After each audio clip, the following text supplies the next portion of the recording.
C'est devenu pour Boko Haram une source de revenus considérable.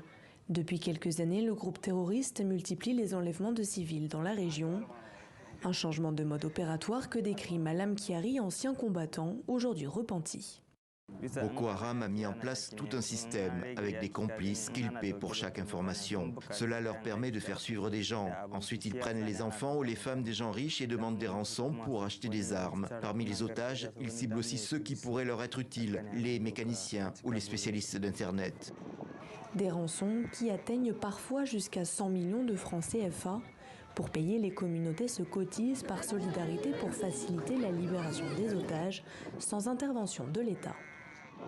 Au début de la guerre 2015, que ce sont des enlèvements pour l'enrôlement que la secte Boko Haram faisait.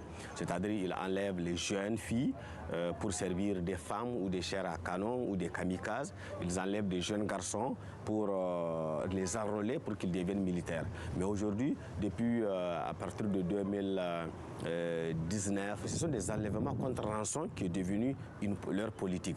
Face à la menace quotidienne d'enlèvement, Nino, leader communautaire, constate le départ de certains notables et familles aisées directement ciblées par Boko Haram. Ils tuent des gens.